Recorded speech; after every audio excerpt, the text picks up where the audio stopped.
this is what's important. They are now celebrating their 5th anniversary. They are selling all these records out. They run up to $5.95, $4.95 list prices. Stereo, monaural, jazz, roller skating records, accordion records, guys playing phones, other guys playing Semper Fidelis on their teeth, Yugoslavian choirs marching through the mud of Lake Chad. They've got it all there. Thousands of records, 77 cents a piece. But if you are a listener, they are going to carry out their 2-for-1 policy. 6 for $2. Or if you buy one for 77, you can pick any other record in the house. But you've got to go fast. You've got to get down there quickly. It is a 1-week deal. It's at 399 6th Avenue, just off 8th Street. It's the only place in town. This is the Paper Book Gallery, 3996. Got it? It's in the Village, just off 8th Street. All right? Next to the Howard Johnson. Now, let's see. Speaking of other places, as far as I'm concerned, one of the very few places in this town, and particularly down in the Village, that makes it all the way and in every direction, and I mean every direction, is the Limelight. And if you have not been into the Limelight, I would most respectfully request that you visit. It's one of the very few places I know where you can just sit, and scratch for hours on end. And nobody says anything, neither Marty nor Kelsey. In fact, they would just as soon you don't talk to them. And it's a great place. It's down on 7th Avenue South, right in the middle of Sheridan Square. Just take any subway down to the Sheridan Square exit, and it's right there. It's 7th Avenue South on Sheridan Square. The Limelight. They have food. They have drink. It's a great place to sit. And it really doesn't get swinging until after midnight. So if you're looking for a place 7 nights a week, after midnight, after the theater, this makes it all the way. The Limelight. Most of the best years of my youth were misspent sitting there under those rotten chandeliers. Those paper rotten chandeliers. Oh, yeah. Okay? That's the Limelight. You got it? Speaking of rotten misspent youth, do you remember the day when your real education started? You don't. Oh, yes, you do. You just don't. You don't recall it. No, I think people remember everything that they've ever experienced. The trick is, of course, in bringing it out. The trick is in bringing it out and then putting to it and making out of it some kind of sense. Most people never make any sense out of their lives at all. They just leave it lay there in the corner, quivering a little bit, sweating and snorting. But it does, it does, after a period, make sense. I remember, now we have to preface this, because this is a story I've been kind of debating not to tell for some time, because it is a very embarrassing story. In many ways, it has ramifications that might be difficult for the squeamish to accept. So let's sugarcoat it here, Ed. Just a little pill. Oh, not Beethoven, for Christ's sake. Not sugarcoating and putting knobs on it. That's it.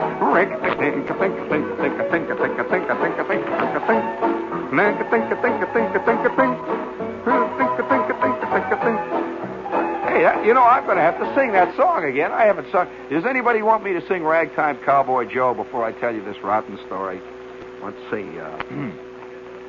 Let's see, out in Arizona where the bad men are, the only thing to guide you is an evening star. The roughest, toughest man by far is Ragtime Cowboy Joe. Okay, let's go. Hit it, Eddie. 1, 2.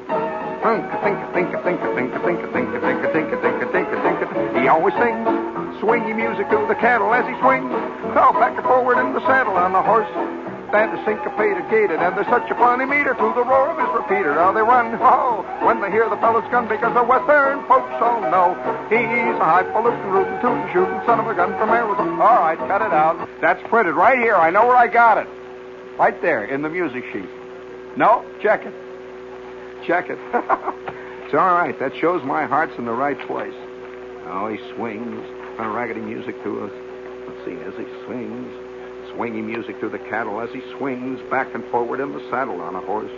That is syncopated, gated, and there's such a funny meter to the roar of his repeater. How they run when they hear this fellow's gun, because the Western folks all know He's a highfalutin, scootin', shootin', rootin'. Ah, there you go. Highfalutin, scootin', shootin', son of a gun from Arizona, ragtime cowboy. I want a cowboy, ragtime cowboy Joe. Very good. No, that's all right. That's all right. I made a mistake. It's okay. It's okay. Don't confuse the issue here. I've confused it enough. Now, I'll tell you the story. Now that I've gotten the clinkers out and changed the ashes here and shifted all the gears, there was this time. This could be called an Army story. But it is not really an Army story, so don't write down on the note, this is an Army story. It is not. This story, like all we like to think good stories, has deeper implications, ramifications, and reverberations, which are the worst. It's the reverberations, you see, that get you later as you bounce off the cushions, heading towards the side pocket. All of a sudden you get hit by the waves. Well, I'm in the Army, see? Now, I must tell you one thing. Most of us have at some... What are you writing in? Stop writing, will you? At some point in our life, there is a great milestone that changes. It's like AD-BC. You know what I mean? There is an AD person and a BC person. Like, well, now, don't look at me so dumb. Do you know what I mean by AD-BC? Well, that was a great turning point in history. Mankind was different, BC. AD, he changed, right? Okay, we like to assume that. All right. Industrial Revolution, pre-Industrial Revolution, man was one thing. After the Industrial Revolution went up, he was another, right? Okay. All right. Well, now, we all have our own little private AD, BC periods. We all have the period when you were one thing one day and sneakily something happened, and the next day changed forever, never to go back. You never knew when it happened, but it sure did happen. Well, let me tell you, my gigantic milestone was the Army. And I think it was the milestone for a lot of guys, even guys that are going in the Army now. You cannot escape it. You are yanked out of your known world, the world that you figure you got it all pegged out. You got all the lines of communication worked out, you know, Ed. You got the transportation worked out. You know all the mores. You know everything. You're part of the world. Most people don't even know that they know their own world. You know, just like a jungle cat knows the jungle. He knows the jungle very well. All of a sudden you throw him in the Bronx Zoo, he's got a whole new set of things to learn. But when he was in the jungle, he did not know that he knew all that he knew about the jungle. He just did it, you know. He just swam, you know. He swung, sniff and scratch and run around and hide in the bushes. He didn't know that he was doing that, and he didn't know he was good at it. Well, now suddenly he's yanked out, thrown into the Bronx Zoo, and he remembers how great he was in the jungle. But now he is learning another terrain. He is learning about the cage, you know, the guy that comes with the stuff and throws it in. All the kids with the balloons and the people that throw pencils at him. And he's learning a whole new set of things. And yes, you learn your whole world. Now, there are several philosophical, zeitgeist is the word. There are several other philosophical words that refer to the entire schlemoo, you know, you live in, all the things, the little rules you've got. You wear pants, you put this on, you talk this way, and you move a certain way, and all. You pick up your fork a certain way. You don't realize that you are a creature of a billion habits, most of them acquired. You know how to pick up a fork, you know how to pour water into a cup, you know, all these things. You'd be surprised at about 45 different ways of pouring water into a cup. We do it one way because we have a set of rules. You don't think so? All right. You take a bucket, you go, blah! It could go all over the place. You just want to get the water in a cup. Then you throw the bucket in the corner. Bang! Crash! And then you grab the cup in two hands. Okay, that's one way. You don't do it. Right? You see what I mean? Well, all right. I am this kid, see, and little did I know I was a primitive. I really was a primitive. I'm living in the swamp. I'm hollering and yelling and playing baseball and sweating. I never knew, you know, that you should be nervous. I did not know you should be sensitive. I mean, you know what I mean, Ed? I did not know that you should be artistic. I had vaguely heard of the word talent, but that really meant to me a guy that could go out under a long pass, you see, and make a fantastic one-handed grab of it over near the sidelines, you know, and plunge into the stands as he did it. Well, we didn't even call it talent. We just said, hey, Ballers, you got it! That was about all there was to it, And so it was a primitive world. I did not realize I was a pure primitive up until the day I went into the Army. I really was. My idea of a fantastic evening was to go and see a rotten movie with this chick and drive around in my Ford, holler and yell out the window, and go to the drive-in. That was the scene. I'd knock down some root beers and some hot dogs, get sick, drive all the way back home hollering, try to put my arm around this chick, get belted, and then get home. That's it, Then go home, work the rig, get tired, go to bed. That's the end of it. Well, then one day they came and got me. They thrown me in an entirely different world, and a world that changed all of my attitudes, everything. It took me out of the whole thing. But remember, when I went into the Army, I'm still what I am, you see. A primitive, like all the rest of the guys, most of them anyway. Just, big bourgeoisie Americana. A lumpen proletariat. What? So I wind up in this place, and they give me tests and all that. Well, I owned, one thing I owned that set me apart from my fellows. I had a license, an amateur radio license. This is a highly technical license that's offered and issued by the government. And in those days, it was much harder to get than it is today. In short, it was a very valuable piece of paper, which I never looked upon as valuable. It was just a great thing to have. I was on the air and hollering and yelling and building antennas and falling off roofs. I'm going to tell you about the time this friend of mine, the frenzy of amateur radio gets you so badly, Ed, that this friend of mine one time was up on the roof with me. We were on the roof of his garage, which was a big, high garage. It was about 2 stories and a half. And we're putting up a 40-meter ZEP antenna. And we got he has a big mast sticking up there, and I'm pulling the guy wires tight. We're both up on this thing. We are so intense about what we're doing, so insane about getting it done, that the wind came, and it's blowing me, and I'm hanging onto the guy wires, and Johnny Anderson is the guy I'm talking about. He's hanging onto the mast. It's blowing around. He's, wait a minute, I'll grab the other guy wire.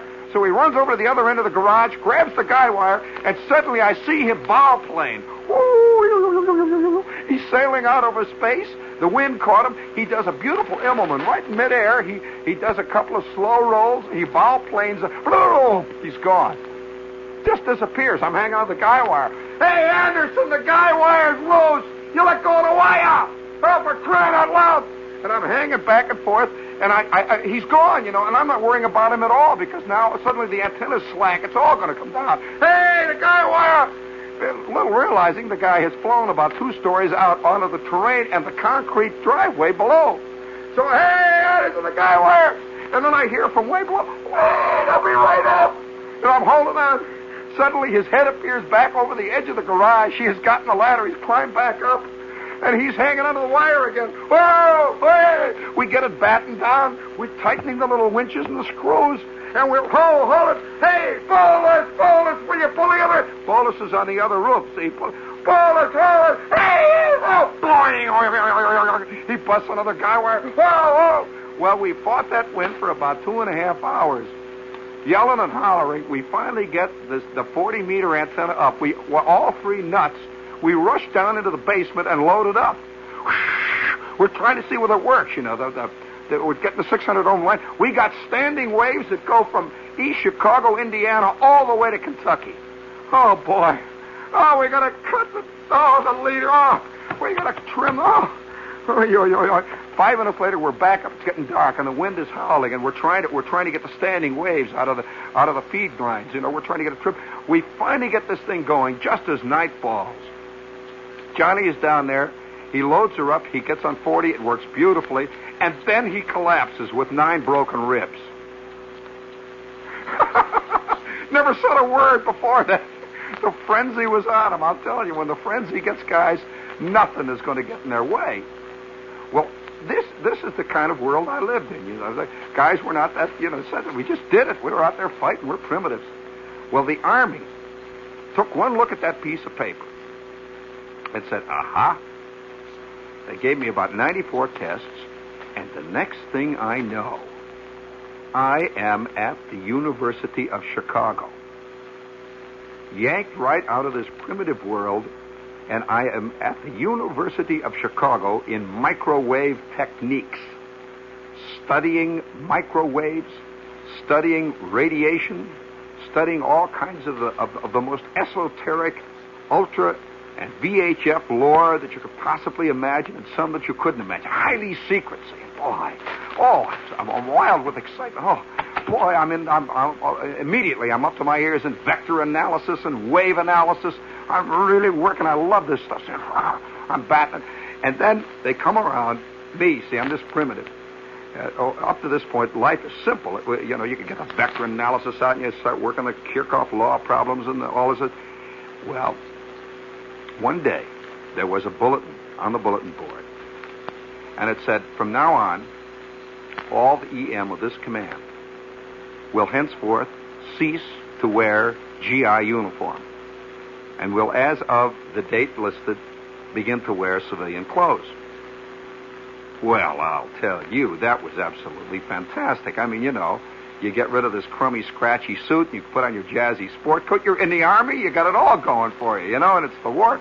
So everybody is cheering and hollering. I take off the thing, and you must remember that I was still with a bunch of guys who were pretty much like me. A lot of guys who were involved in vector analysis, and we saw this shadowy group around us all the time with the beards, guys carrying the little worn books with the Swinburne and stuff. But they were separate from us, and suddenly we were part of it. We were just thrown in there, just part of it. And I'm hanging around down in the coffee shop and down in the Commons, and up to this point, I had been a soldier. There'd been a very distinct delineation, And now I'm in with this crowd. Well, at first it didn't mean much. They were just people. Until one day, there was a note on the bulletin board. It said, we are now rearranging and assigning you twice a week various quarters. We were living in civilian quarters around the campus. I lived in a room on the corner of 55th and Woodlawn, which is right across the street from the main gate of the university. And this room was operated, I swear this must have been the woman who was the original model for Mary Worth. She looked exactly like Mary Worth, and you know how nosy that old bag is? This was Mary Worth right down to a T. This old doll, I'm telling you, you couldn't squeak your shoes. And she is hollering up through the register wanting to know what you're doing up there, see? And I'll tell you, I'd walk past the campus 3 blocks away with a chick, and she would know. Old Mary Worth, all right. So there she was, this old nosy old doll, and I'm living there. They assigned me to this big room in this old house. It's a typical Chicago architecture. You know that Chicago's architecture is very different from New York's. You go to Chicago, and the first thing you will notice, particularly on the south side in that area, on the near north side, is Chicago architecture of just before the turn of the century. Great bay windows and wildly, just insanely coupled Victorian roofs and great mansards. Their whole architectural attitude is different. Frank Lloyd Wright is from Chicago. It's much more interesting architecturally than New York City. Much, much more. And you can walk, if you love to draw, you can walk for hours in Chicago and go out of your skull. I love to draw Chicago buildings. There's millions of just plain places, where people live. Great bow windows sticking out, and high towers, and all kinds of crenellated cornices, and great flying buttresses, and it's wild out there. And some of the most beautiful old places in America are in Chicago. They don't know it in Chicago. They just knock them down, but when they have to. But they're lovely. So I'm living in this ancient Victorian house with huge windows, great sheets of windows with the green shades, and those green,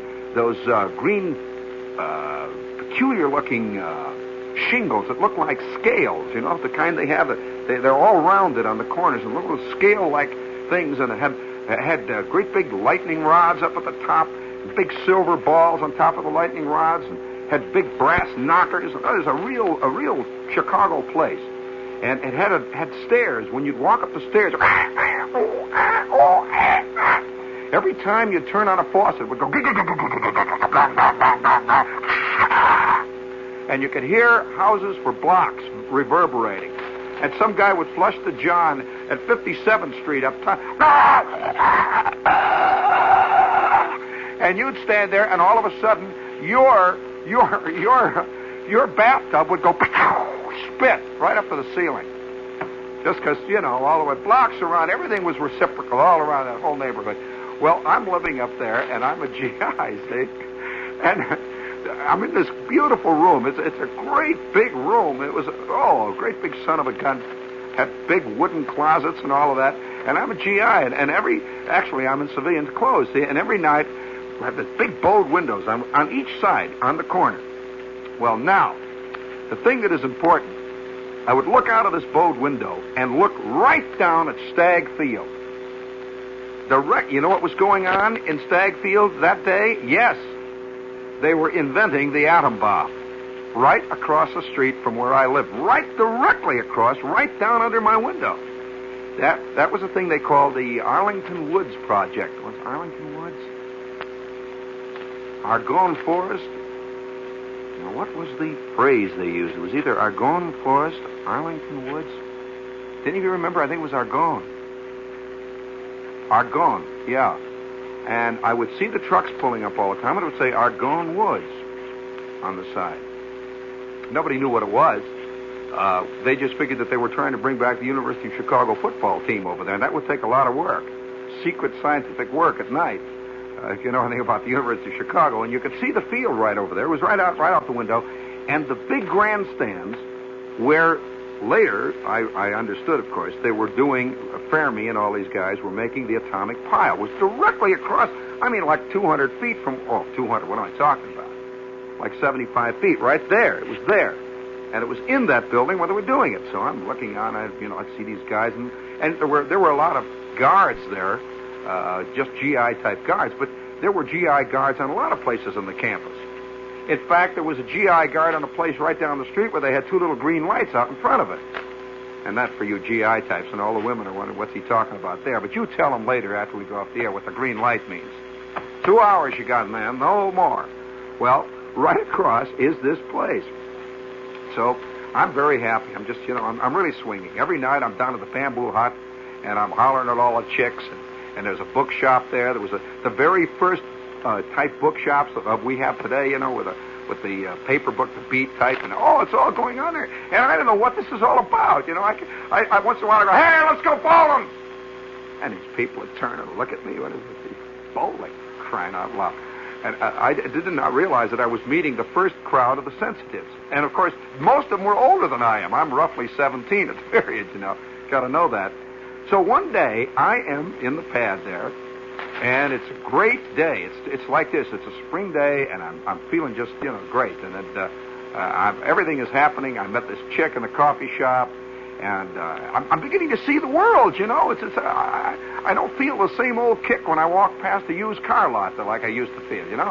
And now I'm looking at other things. And one day there is a knock on the door, and I say, "What do you want?"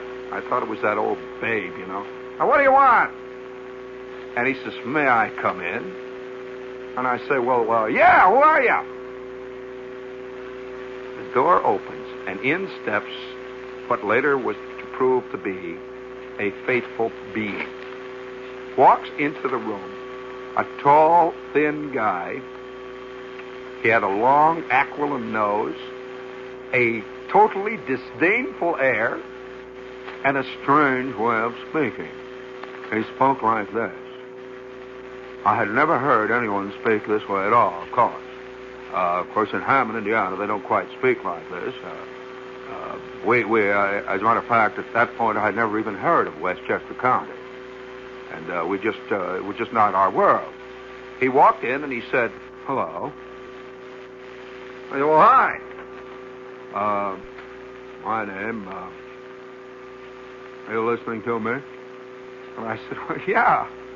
My name is Carlton S. Anderson." Carlton S. Anderson. That is his name. I don't know where he is today. Carlton S. Anderson was the first guy I ever met from the effete East.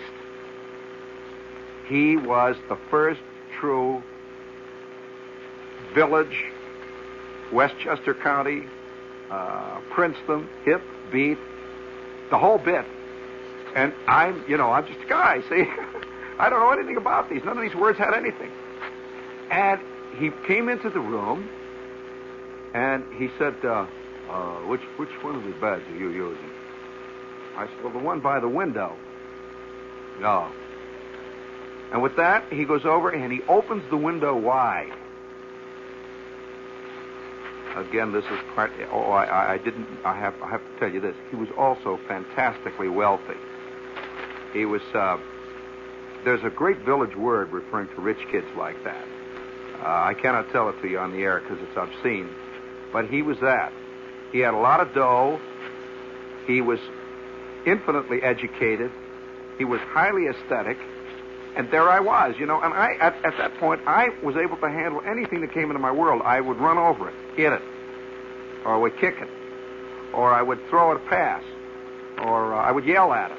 Anything else I could handle, except to this point. And I had the whole world figured out. So he said, well, since I've been assigned to this room, we might as well be friends. We'll probably have to live together, and we'll have to make the best of it, so we might as well be friends. Now, if you don't wish to talk to me, I would find that pleasant. However, if you do wish to talk to me, I'll go along with it, and I will try to make the best of the situation. Okay. So I kind of withdrew, you see, and he was very friendly. He had a friendly look about him. He just telling me the way it was. And he had with him about 5,000 books of the type I had never seen before. I was used to the Canary murder case. Once in a while, P.G. Wodehouse. And occasionally such a racy item as Ned at the Lake. That sort of thing. The amateur radio handbook, that I could understand. But this guy starts to unload all kinds of stuff. And it was the first time I'd ever heard of Kierkegaard. He is unloading Kierkegaard, Schopenhauer. He has the whole bit, and he's putting them up over his bunk on the shelf that was given over to books. And, of course, there was my collection of the outdoor chums at the lake over there in the lab. And he's putting up all the rest of his stuff. Well, I said, look, you don't mind if I call you Carl? He said, no, that's perfectly all right. I said, well, actually, that's what they called me at camp. Camp. Well, I figured, he's talking about basic. I said, where'd you go? I was at Monmouth. Oh, you mean basic. Oh, wow. I said, well, what do you mean camp? Well, that was the first time I heard of the Eastern Prep Camp, where they ride to the hounds. And, that sort of thing. It was a very different kind of camp. I was used to this 1 week that they would send me from the Boy Scout troop. It was over past the Calumet City dumps, where they had this ground that they had leveled, We put up a couple of tents and would holler at each other and eat chili. That was camp. And so, so I have been here for a while, and he has just been assigned. So I says, hey, Carl, listen, I'll tell you what, Carl, I know the ropes around here. And why don't we go down, let's go down and have dinner together. I'll take you down to the cafeteria. I'm being, the old Shep, the GI. Come on, let's go. And we'll go bowling. We go down to the Bamboo Inn. I'll show you around to the boys. You're gonna get a kick out of Gasser. Well, so I says, let's go down and we'll eat, and I'll take you down. He says, well, that's very good of you. Very good. He says, you don't mind. I like to read when I eat. So he reaches over and he grabs this, I think it was Sonic Zubere, something very, very esoteric at that time to me. And he takes this thing, and we walk down through the campus. Well, of course, me being on the campus, it was just, I'm this primitive. I was just at this place where I was learning about vector analysis. He was on the campus. Do you understand the difference? He belonged. I didn't know that he belonged. He had just joined us. He'd been just sent up from I'll tell you where it was, Fort Custer. He had just come there. Well, we're walking through the campus, and he is walking with the slow, easy lope of a man who grew up in Princeton, spent a few summers doing a little postgraduate work at Yale. I did not know anything. This guy had ivy growing on him. I'm serious. And I didn't realize, I just thought he acted kind of funny. At first I thought he's what we used to call a sissy. Well, I didn't quite know how to figure it because he didn't talk like all the sissies I knew. We got into the coffee shop, and within 5 minutes, this guy has 17 people, and they're yelling and hollering. He's jumping from one table to the other. The guy, he recognized part of the Klan. They didn't know each other. They just knew each other by the eyeball or something, I mean, one hippie sees another hippie, and they know, and there's beards and chicks, and everybody's hollering. I haven't got, none of these people have said anything to me for months. You know, I've been there. I just figured they were the other side. And Carlton is over there yelling and hollering, and they're all yelling. And then once in a while they turn back and say, would you tell her to bring more ketchup, please? What'd you say her name was? And I'm sitting over there with our hamburgers, and finally he comes over and eats the hamburgers in silence and says, I think I'm going to have a very good time here. You know, it was such a delight seeing Clarence. I'll introduce you to Clarence and Howard. And for crying out loud, Sylvia showed up. And all of his friends were there. It was just like there's an international clan of people who know. And I was outside. So that night, I go back to the pad, and he's going through Sonic Zubaré, and the wind is howling through, and Mary Worth is banging on the doors. And I go over to his bookshelf, and I say, gee, I don't have nothing to read. How about, can I read one of your books? And he says, why, of course. I think you'd kind of like that one. The Art of Pure Reason is very good, although he's a little weak on certain things. We'll talk about it later. Actually, I think you might enjoy a little Kierkegaard. And that was the beginning. This is WOR Radio, your station for news. When Red Skelton crashes through the screen as the Yellow Cabman tomorrow night on Channel 9, it's a panic, it's a riot.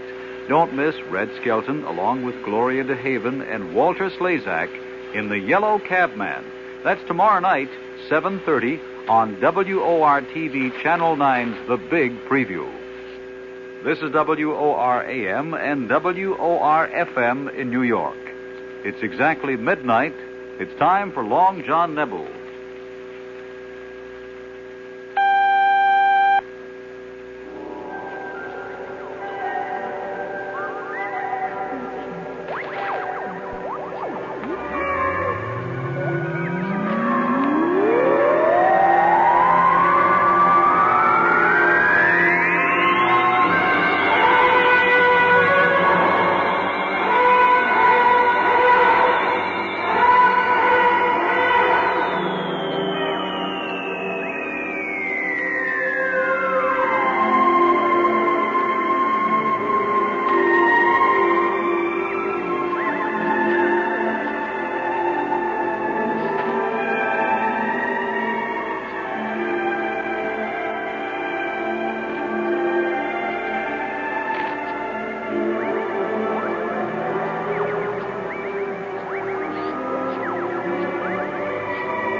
Hi, neighbors. This is Long John once again. We're around from midnight to 5 o'clock, 5 mornings during the week, and, of course, on weekends, we're around till 5:30, and that means we're on the air for some 36 hours a week. And during that time, I have the pleasure of talking with many interesting people. I invited a group of men to be with me this morning to discuss a rather controversial subject, and that is chiropractic.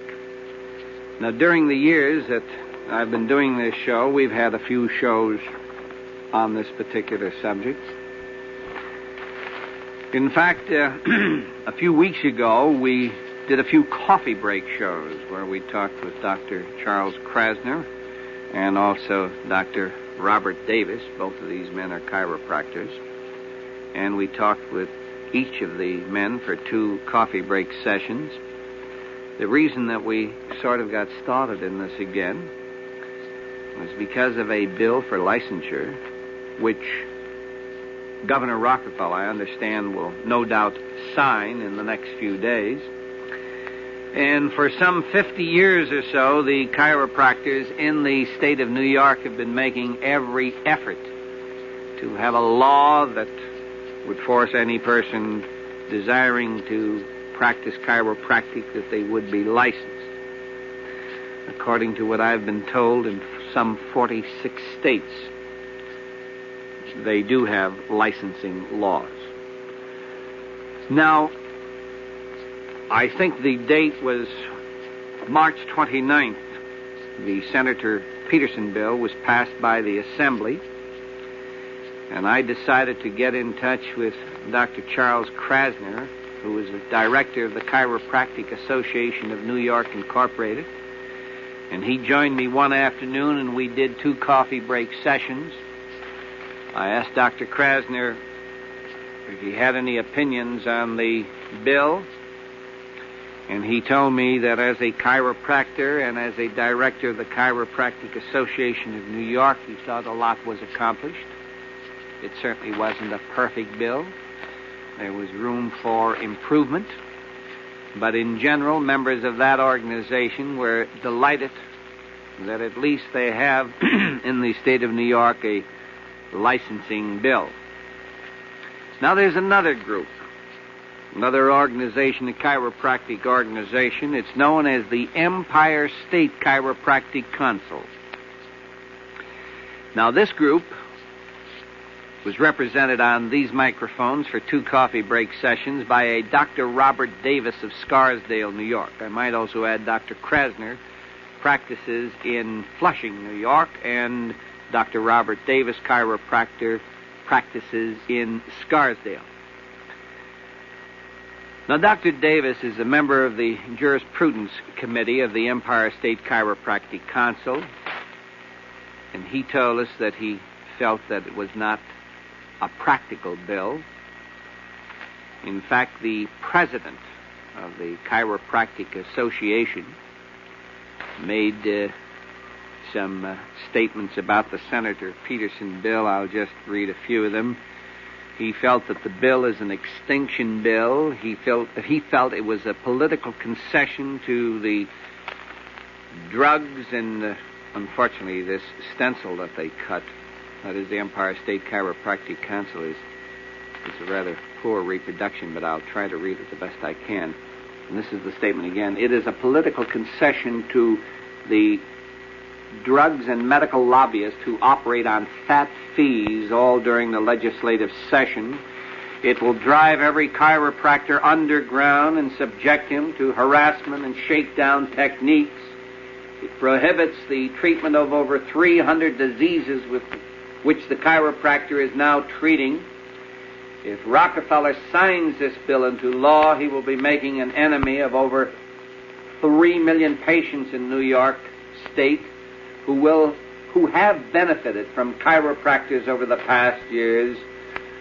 And he continues to say all decent chiropractors will fight this bill through the Supreme Court and every local district, and they go on and on and on. Now, I'm trying to get myself oriented here.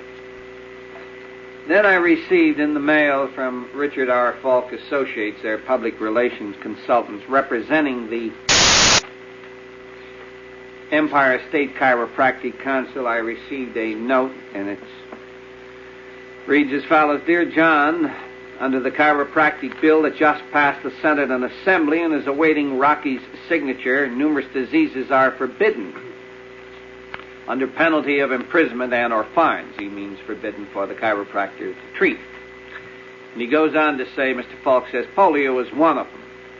At present, chiropractors treat this. Members of the Association Council and many non-members, in fact, just about all practicing today, meaning that almost every chiropractor in the state of New York, possibly other states too, but we're only discussing New York at the moment, are treating polio. This is the statement on the part of Richard R. Falk, who's public relations consultant for the Empire State Chiropractic Council. They will, of course, go on treating this disease after the bill becomes law, meaning that it's illegal to treat polio, but regardless of the fact that it's illegal, they will continue to treat it. And then he says, but they will not give it a name. No title to your ailment will be the method. Treat the patient, not the affliction. And he continues to say in this letter, and he emphasizes the word all by underlining it, all chiropractors will have to proceed this way. All. Again, and then he tells me, enclosed literature available in any waiting room of a chiropractor, and they suggest that Dr. Davis is available for interviews. Let me get into another area here so we can get up to date on this. Now also the Empire Chiropractic Council sent this information on to me, or on to many people. I don't mean that I've been selected to get this inside information. But it seems that the Senator Peterson, quote, extinction, end of quote, bill to license chiropractic means that the bill will provide fines and prison sentences for chiropractors if they treat asthma, high blood pressure, heart trouble, pneumonia, x-rays of certain parts of the spinal column, x-rays of any person under 18, polio, and they go on and on and on. They also say, which I think is rather interesting, but euphemistically, to treat the patient, they will continue to do this, not the disease, until someone wants to make a little, quote, shakedown, end of quote, dough, or an MD feels neighborhood competition is too high, or the Attorney General gets a tip, etc. Thus, the bill makes the practitioner, meaning the chiropractor, a sitting duck for an evil doer or enemy. Incidentally, this is the Long John Nebel Show. It is not Lights Out. You possibly thought this material was written by Arch Obler. I can assure you it was not. I am reading this from a release sent to me from the Empire State Chiropractic Council. Now, I think I've given the introductions to the two men representing the chiropractors, Dr. Charles Krasner and Dr. Robert Davis. Dr. Robert Rowan is with us. Dr. Rowan is not a chiropractor. He is a medical doctor. His specialty is urology. We had the pleasure of talking with him a few weeks ago. Bernard Korash is vice president of Levitt Homes Incorporated. Bernard has been with us many times, and I invited him to join us again tonight because he would have an interest in the subject. However, he is not a medical doctor and not a chiropractor, but as a lay person, he is interested in many subjects, including this one. I think we might start this by getting just a few brief opening comments from the two chiropractors, and then we'll go to the medical doctor. We might start with